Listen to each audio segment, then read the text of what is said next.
નમસ્કાર વિદ્યાર્થી મિત્રો, એસએમ વિદ્યાલય દ્વારા શરૂ કરેલા ઈ લર્નિંગ પ્રોગ્રામમાં તમારું હાર્દિક સ્વાગત છે। આમ તો આપણે દ્રવ્ય અવસ્થા, વાયુ અને પ્રવાહી આ ચેપ્ટર પૂર્ણ કરી નાખ્યું છે, પણ વચ્ચે એક ટોપિક જે તમારા અભ્યાસક્રમમાં છે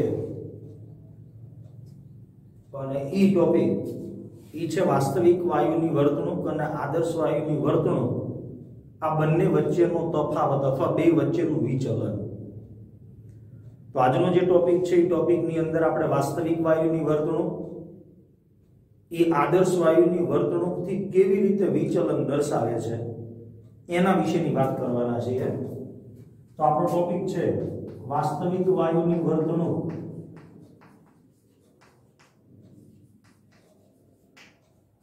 અને આદર્શ વાયુની વર્તણૂક।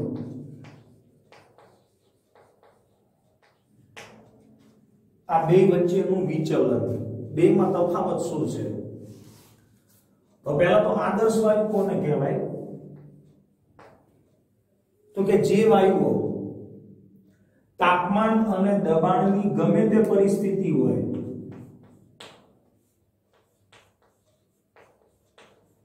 કોઈ પણ તાપમાન દબાણની પરિસ્થિતિ હોય અને ઈ તાપમાન અને દબાણના કોઈ પણ મૂલ્ય માટે आदर्श वायु समीकरण PV nRT આનું પાલન કરે। જે વાયુઓ તાપમાન અને દબાણની ગમે તે પરિસ્થિતિ અથવા ગમે તે મૂલ્ય માટે આદર્શ વાયુ સમીકરણનું પાલન કરે અથવા આદર્શ વાયુ સમીકરણને અનુસરે, એટલે આનું પાલન કરે અને વાયુના જે નિયમો હતા આ વાયુના નિયમોને અનુસરે અથવા એનું પાલન કરે।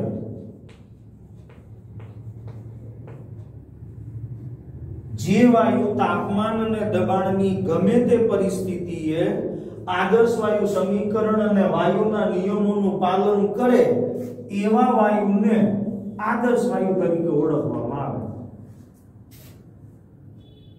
જો કે વાસ્તવમાં કોઈ એવો વાયુ છે જ નહીં કે જે આદર્શ વાયુ સમીકરણનું સંપૂર્ણપણે પાલન કરતો હોય। જે પણ વાયુઓ છે એ બધા વાસ્તવિક વાયુઓ છે। તો વાસ્તવિક વાયુઓ એ ઊંચા તાપમાન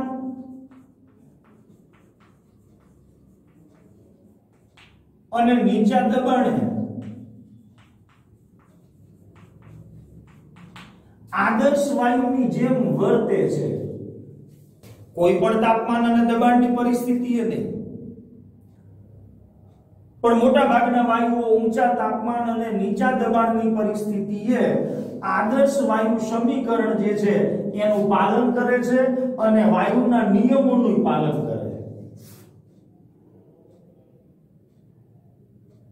આદર્શ વાયુ એ કાલ્પનિક વાયુ છે, આવો કોઈ વાયુ નથી કે જે આ સમીકરણનું પાલન કરે અથવા વાયુના નિયમોને અનુસરે। જેટલા પણ વાયુઓ છે એ વાસ્તવિક વાયુઓ છે, પણ આ બધા જ વાયુઓ ઊંચા તાપમાનની અને નીચા દબાણની પરિસ્થિતિએ આદર્શ વાયુની જેમ વર્તે છે। તો વાસ્તવિક વાયુઓ ઊંચા તાપમાન અને નીચા દબાણની પરિસ્થિતિએ આદર્શ વાયુ તરીકે વર્તે છે એવું આપણે સ્વીકારી લીધેલું છે। જો તાપમાન નીચું હોય અને દબાણ ઊંચું હોય તો ઈ વાયુ આદર્શ વાયુ તરીકે વર્તતો નથી, તો એની વર્તણૂક વાસ્તવિક વાયુ જેવી હોય છે। તાપમાન જો નીચું જાય અને દબાણ ઊંચું જાય તો આપણને આદર્શ વાયુ અને વાસ્તવિક વાયુની વર્તણૂકની અંદર વિચલન જોવા મળે। આદર્શ વાયુ તો કોઈ પણ તાપમાન કે દબાણ હોય આ સમીકરણને અનુસરે વાયુના નિયમોનું પાલન કરે, પણ વાસ્તવિક વાયુઓ ઊંચા તાપમાન અને નીચા દબાણની પરિસ્થિતિએ વાયુના નિયમોનું પાલન કરે અથવા તો આદર્શ વાયુ સમીકરણને અનુસરે, તો ઈ વખતે વાસ્તવિક વાયુ ઈ આદર્શ વાયુની જેમ વર્તે। પણ જો દબાણ ઊંચું હોય અને તાપમાન નીચું હોય તો આદર્શ વાયુની વર્તણૂક અને વાસ્તવિક વાયુની વર્તણૂકની અંદર આપણને તફાવત જોવા મળે. તો વાસ્તવિક વાયુ કોને કહેવો? તો કે જે વાયુ દરેક તાપમાન અને દબાણે આદર્શ વાયુ સમીકરણને અનુસરતા નથી અથવા તો વાયુના નિયમોનું પાલન કરતા નથી. હા, એ આદર્શ વાયુની જેમ વર્તે છે, પણ આ પરિસ્થિતિ તો દરેક તાપમાન અને દબાણે આદર્શ વાયુ સમીકરણ અને વાયુના નિયમોનું જે વાયુઓ પાલન કરતા નથી એવા વાયુઓને બિન આદર્શ અથવા તો વાસ્તવિક વાયુઓ કહેવાય. તો પહેલા તો બે ની વ્યાખ્યા થઈ ગઈ. તો ભાઈ આદર્શ વાયુ કોને કહેવાય? તો કે તાપમાન અને દબાણની ગમે તે પરિસ્થિતિએ આદર્શ વાયુ સમીકરણનું પાલન કરતા હોય અને વાયુના નિયમોનું પાલન કરતા હોય તેવા વાયુને આદર્શ વાયુ કહેવાય. જ્યારે જે વાયુઓ દરેક તાપમાન અને દબાણની પરિસ્થિતિએ આદર્શ વાયુ સમીકરણનું પાલન કરતા નથી અને વાયુના નિયમોને અનુસરતા નથી એવા વાયુને વાસ્તવિક વાયુ અથવા તો બિન આદર્શ વાયુ તરીકે ઓળખવામાં આવે. તો દરેક વાયુ એ વાસ્તવિક વાયુ છે. હા, એ જુદા જુદા પ્રમાણમાં આદર્શ વર્તણૂક દર્શાવે છે. એમાંના મોટા ભાગના વાયુઓ ઊંચા તાપમાન અને નીચા દબાણની પરિસ્થિતિએ આદર્શ વાયુની જેમ વર્તણૂક દર્શાવે છે અથવા આદર્શ વાયુ તરીકે વર્તે છે. તો વૈજ્ઞાનિકોએ અભ્યાસ દ્વારા એવું તારણ કાઢ્યું છે કે દરેક વાસ્તવિક વાયુ તાપમાન અને દબાણની દરેક પરિસ્થિતિએ આદર્શ વાયુના નિયમોનું પાલન કરતો નથી. તો ઈ વખતે એ વાસ્તવિક વાયુ એ આદર્શ વાયુની વર્તણૂક કરતા થોડુંક વિચલન અનુભવે છે. તો આવું વિચલન કે ભાઈ આદર્શ વાયુ અને વાસ્તવિક વાયુની અંદર વિચલન છે, તો ઈ વિચલનનો અભ્યાસ આપણે કેવી રીતે કરી શકીએ? તો આ બે પરિબળો દ્વારા કે ભાઈ દબાણની અસર દ્વારા અને તાપમાનની અસર દ્વારા આપણે વાસ્તવિક વાયુ અને આદર્શ વાયુ આ બેની વર્તણૂક વચ્ચેનું વિચલન સમજાવી શકીએ. તો પહેલા આપણે દબાણની અસર દ્વારા વાસ્તવિક વાયુ અને આદર્શ વાયુ આ બે વચ્ચેના વિચલનની વાત કરીએ. દબાણની અસર.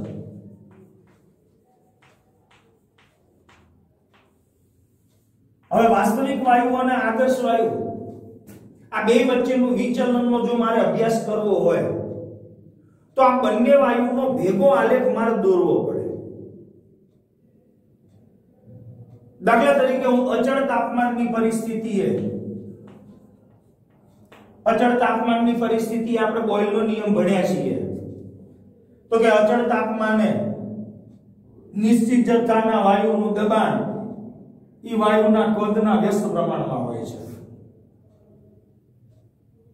તો અચળ તાપમાનની પરિસ્થિતિએ હું વાયુનું દબાણ અને કદનો ગુણાકાર વિરુદ્ધ વાયુનું દબાણ એનો આલેખ દોરું. બે વાયુઓ માટે, આદર્શ વાયુ માટે પણ હું PV વિરુદ્ધ P નો આલેખ દોરું અને જ્યારે ઈ જ વાયુ વાસ્તવિક વાયુ તરીકે વર્તતો હોય ઈ વખતનો પણ હું આલેખ દોરું. ટૂંકમાં હું એની વાસ્તવિક વર્તણૂક અને આદર્શ વર્તણૂકનો જો હું ભેગો આલેખ આ PV વિરુદ્ધ P નો દોરું તો મને ઈ આદર્શ વાયુ અને વાસ્તવિક વાયુ આ બે વચ્ચેની વર્તણૂકની અંદર રહેલું વિચલન ઈ હું સરળતાથી સમજાવી શકું. તો અહીંયા આપણે પહેલા અચળ તાપમાનની પરિસ્થિતિએ આદર્શ વાયુ માટેનો PV વિરુદ્ધ P નો આલેખ દોરીએ. તો અહીંયા y અક્ષ ઉપર હું વાયુનું દબાણ અને કદનો ગુણાકાર P * V લઈ લઉં.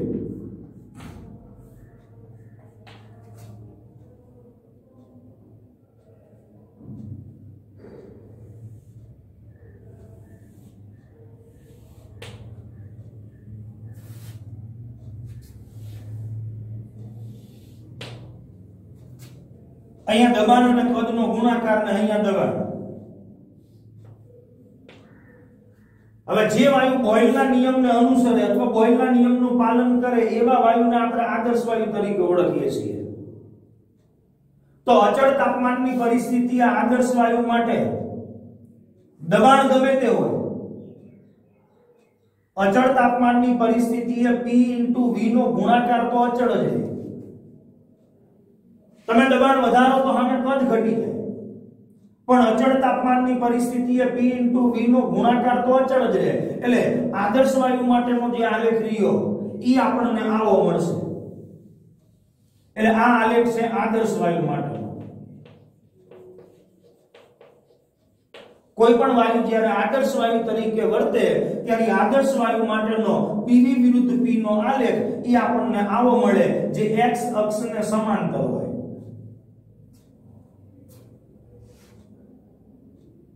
તમે દબાણ ગમે લઈ લો, માની લો કે આટલું દબાણ છે તો એટલા દબાણે P * V નું મૂલ્ય તો આટલું જ છે. દબાણ વધારીએ ગમે તે દબાણ હોય P * V નું મૂલ્ય તો આટલું જ છે. P અને V નો ગુણાકાર તો અચળ જ રહેશે, ઈ બદલાતો નથી. કારણ કે આપણે બોયલના નિયમમાં જોયું છે કે અચળ તાપમાનની પરિસ્થિતિએ નિશ્ચિત જથ્થાના વાયુનું દબાણ અને કદનો ગુણાકાર એનું મૂલ્ય હંમેશા અચળ રહે. અને ઈ બોયલના નિયમનું પાલન કોણ કરે? તો કે આદર્શ વાયુ. તો કોઈ પણ દબાણની પરિસ્થિતિએ આદર્શ વાયુનો જે આલેખ રહ્યો એ x અક્ષને સમાંતર રેખા આપણને મળે છે, જે આપણે આલેખની અંદર દર્શાવેલું છે. માની લો કે નાઇટ્રોજન નામનો વાયુ હોય તો એનો આદર્શ વર્તણૂકનો આલેખ આવો આવે. કાર્બન મોનોક્સાઇડ નામનો વાયુ હોય તો એની આદર્શ વર્તણૂકનો આલેખ પણ આવો જ આવે. કાર્બન ડાયોક્સાઇડ નામનો વાયુ હોય તો એની પણ આદર્શ વાયુ તરીકેની વર્તણૂકનો આલેખ તો x અક્ષને સમાંતર જ આવે. પણ માની લો કે એ જ અચળ તાપમાનની પરિસ્થિતિએ નાઇટ્રોજન વાયુની વાસ્તવિક વર્તણૂકનો હું આલેખ દોરું. કોઈ પણ વાયુ લઈ લો, તમે મિથેન નામનો વાયુ લઈ લો તો પણ એની આદર્શ વર્તણૂક તરીકેનો આલેખ તો આવો જ આવે. પણ માની લો કે આમાંના કોઈ 2-3 એક વાયુ લઈ લઈએ, દાખલા તરીકે કાર્બન મોનોક્સાઇડ છે ને, કાર્બન મોનોક્સાઇડ નામનો વાયુ વાસ્તવિક વાયુ તરીકે વર્તતો હોય તો એનો PV વિરુદ્ધ P નો આલેખ આપણને કેવો મળે? તો કે કાર્બન ડાયોક્સાઇડ વાયુ માટેનો PV વિરુદ્ધ P નો જે આલેખ છે ઈ આલેખ આપણને આવો મળે. આ કાર્બન ડાયોક્સાઇડ વાયુ માટેનો આલેખ, સોરી કાર્બન મોનોક્સાઇડ. એ જ રીતે મિથેન વાયુ જો વાસ્તવિક વાયુ તરીકે વર્તતો હોય તો એનો PV વિરુદ્ધ P નો આલેખ કેવો મળે? તો કે મિથેન વાયુ માટેનો PV વિરુદ્ધ P નો આલેખ આપણને આવો મળે.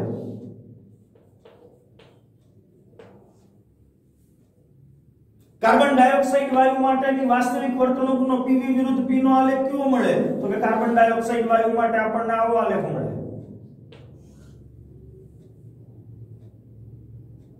એ જ રીતે હાઇડ્રોજન નામનો વાયુ જો એ આદર્શ વાયુ તરીકે વર્તે તો એનો આલેખ આવો જ આવે. પણ એ જ હાઇડ્રોજન વાયુ વાસ્તવિક વાયુ તરીકે વર્તતો હોય તો હાઇડ્રોજન વાયુની વાસ્તવિક વર્તણૂકનો આલેખ આપણને આવો મળે. હિલિયમ વાયુ હોય તો હિલિયમ વાયુ એની વાસ્તવિક વર્તણૂકનો આલેખ તો એ આપણને આવો મળે.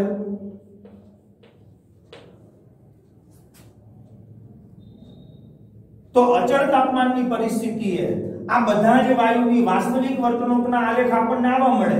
પણ એ જ વાયુઓ જો આદર્શ વાયુ તરીકે વર્તતા હોય તો એમનો આલેખ આવો મળે આપણને x અક્ષને સમાંતર. તો આલેખ ઉપરથી આપણને એવું જણાય છે કે અચળ તાપમાનની પરિસ્થિતિએ આ બધા વાયુઓ જે વાસ્તવિક વાયુઓ તરીકે વર્તતા હોય તો એના માટેનો PV વિરુદ્ધ P નો આલેખ એ આપણને સીધી રેખા મળતો નથી, x અક્ષને સમાંતર નથી મળતો, અને એક વક્ર મળે છે. અને એ એવું સૂચવે છે કે ભાઈ વાસ્તવિક વાયુની વર્તણૂક અને આદર્શ વાયુની વર્તણૂકમાં વિચલન તો છે. હા, હાઇડ્રોજન અને હિલિયમ વાયુની આપણે વાત કરીએ તો હાઇડ્રોજન અને હિલિયમ વાયુનો જે આલેખ છે વાસ્તવિક વર્તણૂકનો એ કાર્બન મોનોક્સાઇડ, મિથેન અને કાર્બન ડાયોક્સાઇડની જે વાસ્તવિક વર્તણૂક છે એના કરતા કંઈક અલગ છે.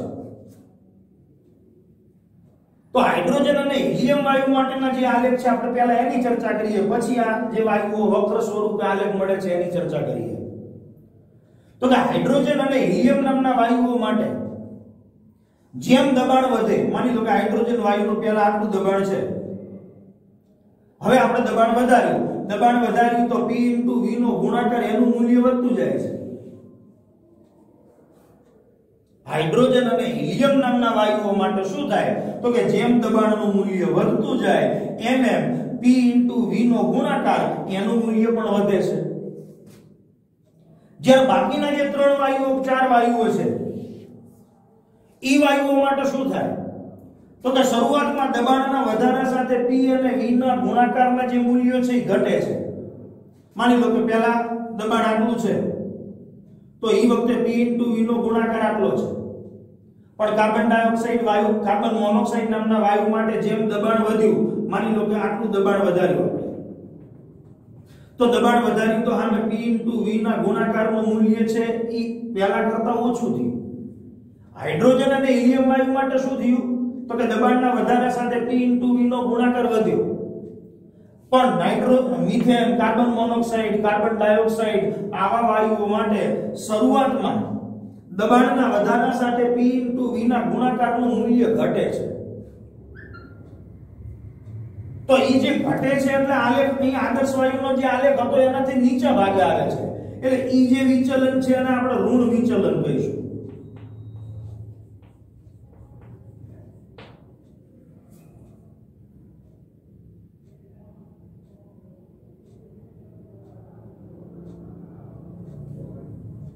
આદર્શ વાયુ હોય તો આદર્શ વાયુ માટે Pv = nRT છે. હાઇડ્રોજન અને હિલિયમ વાયુ માટે ઈ P * V નો ગુણાકાર અથવા Pv ના છેદમાં nRT એનું મૂલ્ય 1 લઈ લઈએ આપણે આદર્શ વાયુ માટે. તો હાઇડ્રોજન અને હિલિયમ નામના વાયુઓ માટે Pv ના છેદમાં nRT નું મૂલ્ય ઈ > 1 આવે છે, કારણ કે એનો આલેખ આદર્શ વાયુનો જે આલેખ છે એનાથી ઉપરના ભાગમાં છે.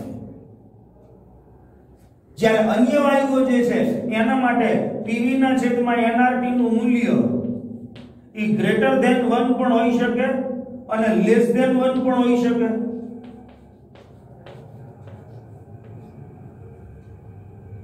એક કરતા ઓછું ક્યારે હોય તો કે જ્યારે દબાણનું મૂલ્ય નીચું હોય ત્યારે.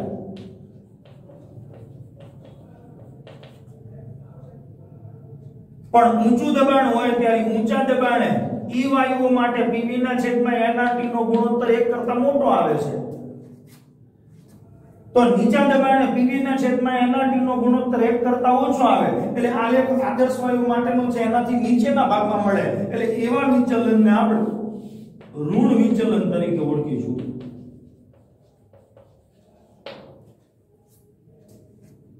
તો શરૂઆતમાં carbon monoxide, methane, carbon dioxide જેવા વાયુઓ માટે જેમ દબાણ વધતું જાય છે એમ P અને V નો ગુણાકાર એનું મૂલ્ય ઘટતું જાય છે.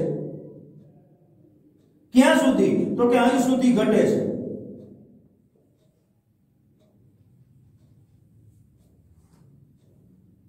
તો ત્યાં સુધી ઋણ વિચલન દર્શાવે છે. હા, પછી એ દબાણના વધારા સાથે P V નો ગુણાકાર વધતો જાય છે, પણ આલેખ જ્યારે અહીંથી ઉપરના ભાગમાં મળતો હોય ત્યારે એવા વિચલનને આપણે ધન વિચલન કહીએ છીએ. તો આ બધા જે વાયુઓ છે carbon monoxide, methane, carbon dioxide એના માટે P * V ના મૂલ્યો શરૂઆતમાં દબાણના વધારા સાથે ઘટે છે, જે ઋણ વિચલન દર્શાવે છે. પણ હવે જેમ જેમ દબાણનું મૂલ્ય વધતું જાય છે એમ P * V નો ગુણાકાર પણ વધતો જાય અહીંથી આગળ, અને પછી ઈ આદર્શ વાયુ માટેની રેખાને છેદી અને આગળ વધે છે. અને ત્યારબાદ એના દ્વારા મળતું વિચલન ઈ આપણને ધન વિચલન જોવા મળે છે, કારણ કે ઊંચા દબાણની પરિસ્થિતિએ આ વાયુઓ માટે Pv ના છેદમાં nRT એનો ગુણોત્તર 1 કરતા વધી જાય છે. તો જ્યારે Pv ના છેદમાં nRT નો ગુણોત્તર 1 કરતા વધુ આવે ત્યારે ધન વિચલન કહેવાય, અને 1 કરતા ઓછું આવે ત્યારે એને ઋણ વિચલન કહેવાય. તો જેમ દબાણ વધે એમ Pv એનો ગુણાકાર પણ વધે, અને પછી આ વક્ર આકૃતિની અંદર દર્શાવ્યા પ્રમાણે આદર્શ વાયુ માટેની જે રેખા છે ઈ રેખાને છેદે છે, અને ત્યારબાદ એના દ્વારા સતત ધન વિચલન આપણને જોવા મળે છે. તો વાસ્તવિક વાયુ કે દરેક પરિસ્થિતિની અંદર આદર્શ વાયુ સમીકરણને અનુસરતા નથી. ઊંચા દબાણે તો એની અંદર P V નો ગુણાકાર વધુ જ આવે છે, પણ તમે દબાણનું મૂલ્ય ઘટાડતા જાઓ, દબાણનું મૂલ્ય હજુ ઘટાડતા જાઓ, દબાણનું મૂલ્ય હજુ ઘટાડતા જાઓ, તો જેમ જેમ આ વાયુઓ માટે પછી હાઇડ્રોજન હોય, હિલિયમ હોય, કાર્બન ડાયોક્સાઇડ હોય, મિથેન હોય, કાર્બન મોનોક્સાઇડ હોય, ઊંચા દબાણે તો તમને વિચલન જોવા મળશે, પણ જેમ જેમ દબાણનું મૂલ્ય ઘટતું જશે એમ એમ ઈ બધા જ વાયુઓ માટે P * V ના ગુણાકારનું મૂલ્ય અહીંયા આવી જશે. આનું દબાણ જેમ જેમ ઘટતું જાય આલેખ અહીંયા આવે, મિથેન માટે પણ દબાણ ઘટે એટલે આલેખ અહીંયા આવે. તો નીચા દબાણની પરિસ્થિતિએ P * V ના ગુણાકારનું મૂલ્ય એ આદર્શ વાયુ સમીકરણ જેટલું થઈ જાય છે. તો નીચા દબાણની પરિસ્થિતિએ એટલે કે જેમ દબાણનું મૂલ્ય ઘટે એમ એમ એની વર્તણૂક આદર્શ વાયુ જેવી બનતી જાય. તો દરેક વાસ્તવિક વાયુ બધી જ પરિસ્થિતિની અંદર આદર્શ વાયુ સમીકરણને અનુસરતા નથી,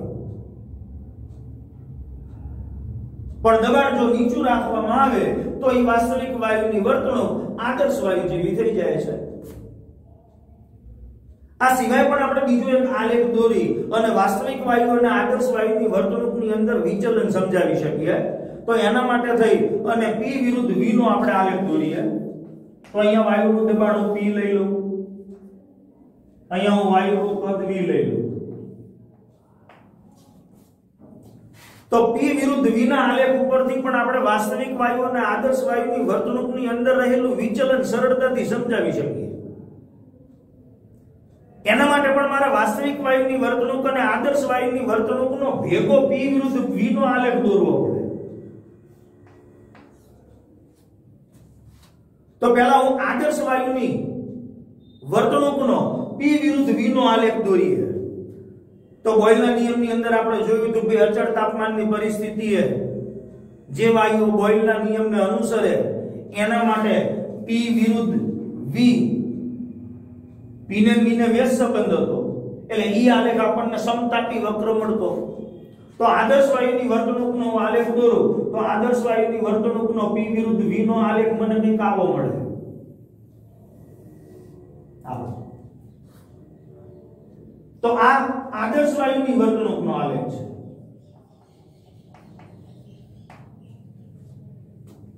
તો આદર્શ વાયુ તો ખરેખર છે જ નહીં, એટલે એના માટે આપણે બોયલના નિયમનો ઉપયોગ કરી અચળ તાપમાનની પરિસ્થિતિએ P અને V ના ગણતરી કરેલા જે સૈદ્ધાંતિક મૂલ્યો છે એના ઉપરથી આપણે આલેખ દોર્યો. તો આદર્શ વાયુ માટે આપણે બોયલના નિયમનો ઉપયોગ કરી અને સૈદ્ધાંતિક રીતે ગણતરી કરેલા મૂલ્યો જે હતા એના ઉપરથી આપણે આલેખ દોર્યો, કારણ કે આદર્શ વાયુ તો વાસ્તવમાં છે જ નહીં.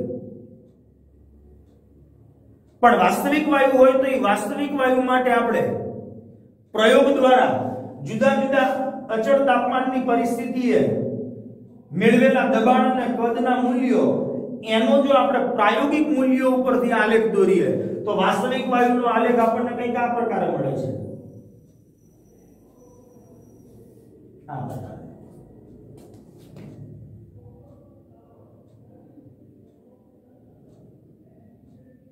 તો વિચલનના અભ્યાસ માટે આપણે શું કર્યું તો કે વાસ્તવિક વાયુ માટે આ આલેખ વાસ્તવિક વાયુનો છે. જુદા જુદા અચળ તાપમાનની પરિસ્થિતિએ વાસ્તવિક વાયુ માટે જુદા જુદા અચળ તાપમાનની પરિસ્થિતિએ જુદા જુદા દબાણ અને કદના પ્રાપ્ત થતા પ્રાયોગિક મૂલ્યોનો આપણે આલેખ દોર્યો, કારણ કે આવો વાયુ તો હકીકતમાં છે એટલે એના પ્રાયોગિક મૂલ્યો એનો આલેખ દોર્યો. જ્યારે આદર્શ વાયુ તો છે નહીં એટલે એના બોયલના નિયમનો ઉપયોગ કરી અચળ તાપમાને મેળવેલા P અને V એના સૈદ્ધાંતિક જે મૂલ્યો હતા એનો આલેખ દોર્યો. તો ઈ આલેખ આ વાસ્તવિક વાયુ માટેનો આલેખ છે. આ પ્રમાણે તો આ બંને આલેખને આપણે એક જ ગ્રાફ પેપરની ઉપર દર્શાવી અને વાસ્તવિક વાયુ અને આદર્શ વાયુ બેની અંદર રહેલું વિચલન સમજાવી શકીએ. તો આલેખ ઉપરથી આપણને એવું સ્પષ્ટ જણાય છે કે ભાઈ જ્યારે દબાણનું મૂલ્ય ઊંચું હોય તો ઊંચા દબાણે આદર્શ વાયુ જે છે એ આદર્શ વાયુનું કદ આટલું હોય છે, જ્યારે એની સરખામણીમાં વાસ્તવિક વાયુનું કદ આટલું હોય છે. તો આલેખ ઉપરથી એવું જણાય છે કે ઊંચા દબાણની પરિસ્થિતિએ વાસ્તવિક વાયુ જે છે એ વાસ્તવિક વાયુના કદનું મૂલ્ય એ આદર્શ વાયુના કદના મૂલ્ય કરતા વધારે હોય છે. પણ જેમ જેમ દબાણનું મૂલ્ય ઘટતું જાય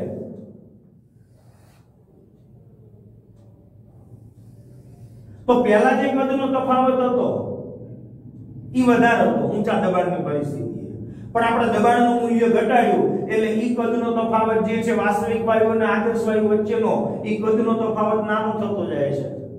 હજુ પણ આપણે દબાણ નીચું લાવીએ તો આદર્શ વાયુ જે છે એના માટેનું કદ આટલું છે, વાસ્તવિક વાયુ માટેનું કદ આટલું છે, એટલે કદનો તફાવત હજુ પણ ઘટે છે.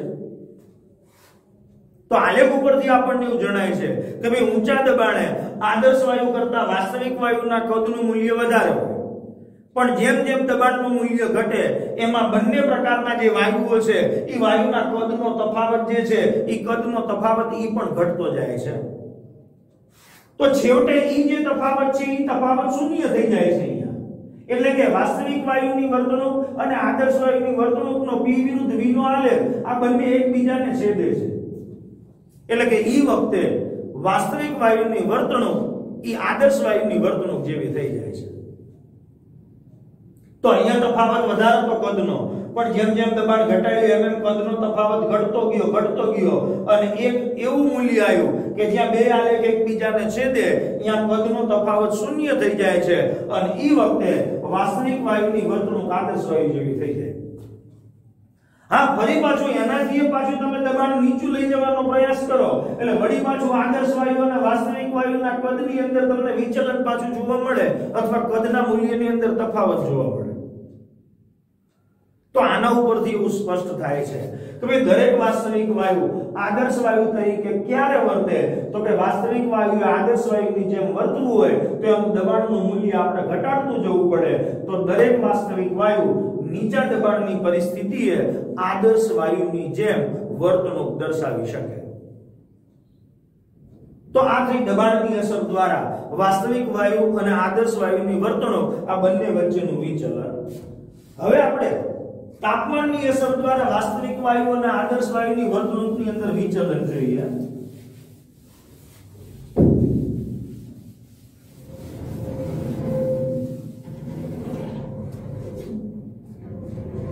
બીજું જે પરિબળ છે એ છે તાપમાનની અસર.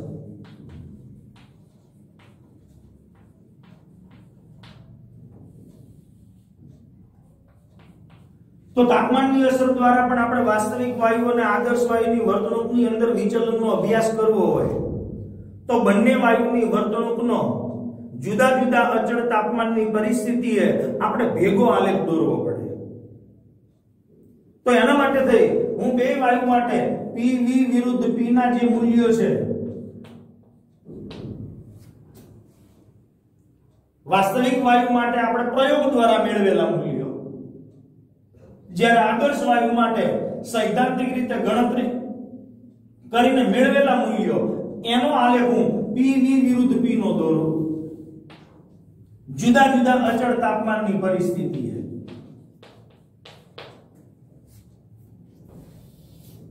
તો આલેખ તો હમણાં જ આપણે દર્શાવ્યો કે અહીંયા P * V નો ગુણાકાર અને અહીંયા વાયુનું દબાણ P. પહેલા આપણે આદર્શ વાયુની વર્તણૂકનો આલેખ દોરી દઈએ. માની લો કે શરૂઆતમાં આપણે T1 જેટલું અચળ તાપમાન રાખી આદર્શ વાયુ માટે PV વિરુદ્ધ P નો આલેખ દોરીએ તો ઈ આલેખ આપણને આવો મળે.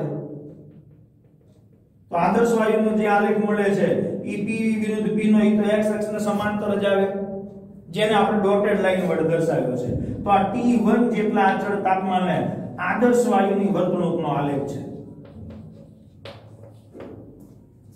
હવે ઈ જ અચળ તાપમાને જે તે વાયુ, હવે બુકની અંદર તમને એવું વર્ણન આપેલું છે કે અહીંયા જે આપણે આલેખની વાત કરીએ છીએ એ નાઇટ્રોજન વાયુની આદર્શ વર્તણૂક અને નાઇટ્રોજન વાયુની વાસ્તવિક વર્તણૂક આ બેનો ભેગો આલેખ દોર્યો છે.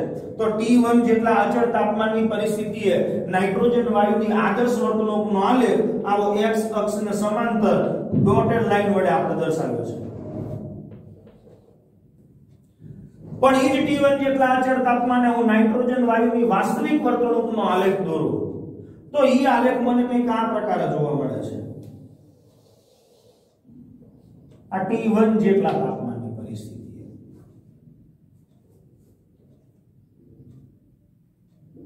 તો બે વચ્ચે આપણને વિચલન તો જોવા મળે જ છે. ફરી પાછો હું એ જ પ્રયોગ નાઇટ્રોજન વાયુ માટે તાપમાન T1 ના બદલે વધારી અને T2 કરું તો તાપમાન વધે એટલે દબાણ પણ વધે, P અને V નો ગુણાકાર એનું મૂલ્ય પણ વધે. હા, અચળ તાપમાનની પરિસ્થિતિ હોય P V નો ગુણાકાર અચળ. હવે હું T2 તાપમાને નાઇટ્રોજન વાયુની આદર્શ વર્તણૂકનો આલેખ દોરું તો T2 તાપમાને ફરી પાછો આલેખ x અક્ષને સમાંતર આવે. આ નાઇટ્રોજન વાયુની આદર્શ વર્તણૂકનો આલેખ છે. પણ એ જ T2 જેટલા અચળ તાપમાને હું ફરી પાછો નાઇટ્રોજન વાયુની વાસ્તવિક વર્તણૂકનો આલેખ દોરું તો એ આલેખ મને કંઈક આ પ્રકારે જોવા મળે.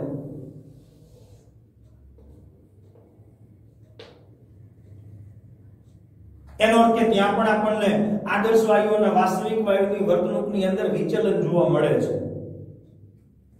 ફરી પાછો T3 જેટલા અચળ તાપમાનની પરિસ્થિતિએ નાઇટ્રોજન વાયુની આદર્શ વર્તણૂકનો આલેખ દોરું તો કે T3 T2 કરતા પણ વધુ છે એટલે P V નો ગુણાકાર હજુ વધારે આવશે. તો એ જ અચળ તાપમાનની પરિસ્થિતિએ નાઇટ્રોજન વાયુની વાસ્તવિક વર્તણૂકનો આલેખ દોરું તો એ આલેખ મને કંઈક આવો જોવા મળશે.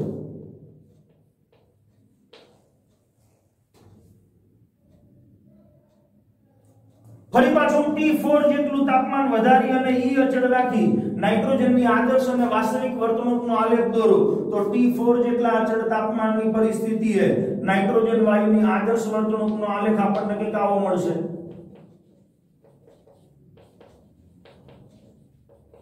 પણ E ઊંચા તાપમાન અચળ તાપમાનની પરિસ્થિતિએ નાઇટ્રોજન વાયુની વાસ્તવિક વર્તણૂકનો આલેખ દોરું તો એ આલેખ મને આવો જોવા મળે.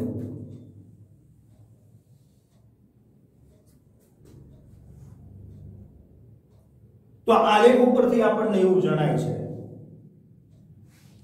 કે ભાઈ દબાણના મૂલ્યો જે છે, માની લો કે અહીંથી અહીં સુધીનું દબાણનું જે મૂલ્ય છે એ દબાણના દેખીતા ગાળાની અંદર PV વિરુદ્ધ P ના આલેખમાં નાઇટ્રોજન વાયુની વાસ્તવિક વર્તણૂકનો આ જે આલેખ છે એ આલેખની અંદર દબાણના દેખીતા ગાળા માટે આલેખના વક્ર ભાગની ઊંડાઈ વધુ છે. એનો અર્થ કે અહીંયા તમને આદર્શ વાયુ અને વાસ્તવિક વાયુમાં વિચલન વધુ જોવા મળે છે. પણ જેમ તાપમાન વધ્યું એમ આ દબાણના દેખીતા ગાળા માટે આલેખના વક્ર ભાગનો જે ઊંડાઈવાળો ભાગ છે આ ભાગની અંદર ઘટાડો થાય છે. તો પહેલા જે આલેખના દબાણના દેખીતા ગાળાના વક્ર ભાગની ઊંડાઈ હતી એના કરતા હવે ઓછી થાય છે. તો પહેલા અહીંયા આદર્શ વાયુ અને વાસ્તવિક વાયુની અંદર વિચલન વધુ હતું, પણ તાપમાન વધ્યું એટલે એ જ વાયુની વાસ્તવિક અને આદર્શ વાયુની વર્તણૂકના વિચલનનો અંદર તફાવત ઓછો થયો. હજુ તાપમાન વધ્યું એટલે દબાણના દેખીતા ગાળા માટે આલેખના વક્ર ભાગની ઊંડાઈમાં હજુ ઘટાડો થયો. તો આમ તાપમાન વધારતા જઈએ એટલે એક તાપમાન એવું આવે છે કે એ તાપમાનની પરિસ્થિતિએ માની લો કે નાઇટ્રોજન વાયુ માટે T4 નામનું તાપમાન છે. હા, જુદા જુદા વાયુઓ માટે આ તાપમાન જુદું જુદું હશે, પણ નાઇટ્રોજન નામના વાયુ માટે T4 જેટલા અચળ તાપમાનની પરિસ્થિતિએ એની વાસ્તવિક વર્તણૂકનો જે આલેખ છે એ આલેખ આદર્શ વાયુનો જે આલેખ હતો એ આલેખ ઉપર આગળ વધતો હોય આપણને જણાય છે. એનો અર્થ કે આ તાપમાનની પરિસ્થિતિએ નાઇટ્રોજન વાયુ જે વાસ્તવિક વાયુ તરીકે વર્તતો હતો હવે એની વર્તણૂક આદર્શ વાયુ જેવી થઈ જાય છે. તો જેમ તાપમાનની પરિસ્થિતિ વધે એમ આલેખના વક્ર ભાગ જે છે દબાણના દેખીતા ગાળા માટેનો એની ઊંડાઈની અંદર ધીમે ધીમે ઘટાડો થતો જાય. એનો અર્થ કે આદર્શ વાયુ અને વાસ્તવિક વાયુ વચ્ચેનું વિચલન ઘટતું જાય છે. તો દરેક વાસ્તવિક વાયુ માટે આવું એક તાપમાન આવે છે કે જે તાપમાનની પરિસ્થિતિ છે એનો PV વિરુદ્ધ P નો આલેખ ઈ આદર્શ વાયુનો જે આલેખ છે ઈ આલેખ ઉપર જ આગળ વધે છે અને ઈ તાપમાનને ઈ વાયુનું બોઇલ તાપમાન તરીકે ઓળખવામાં આવે છે। તો નાઇટ્રોજન વાયુનું બોઇલ તાપમાન કેટલું છે તો કે નાઇટ્રોજન વાયુ માટે 332 કેલ્વિન તાપમાન છે કે જે તાપમાનની પરિસ્થિતિ છે નાઇટ્રોજન વાયુ ઈ આદર્શ વાયુ તરીકે વર્તે છે। એ જ રીતે હાઇડ્રોજન વાયુ હોય તો હાઇડ્રોજન વાયુ માટે તાપમાન 108 કેલ્વિન છે કે ભાઈ આ તાપમાનની પરિસ્થિતિ છે હાઇડ્રોજન નામનો વાયુ ઈ આદર્શ વાયુ તરીકે વર્તે છે। તો આ પ્રમાણે તાપમાન અને દબાણની અસર દ્વારા વાસ્તવિક વાયુ અને આદર્શ વાયુ આ બંને વચ્ચેનું વિચલન આપણે સમજાવી શકીએ। આગળના વિડિયોની અંદર આપણે વાન ડર વાલ્સ સમીકરણ નામના એક ટોપિકની ચર્ચા કરીશું અને ત્યારબાદ આપણે પાઠ પૂર્ણ થયેલો જાહેર કરીશું। નમસ્કાર।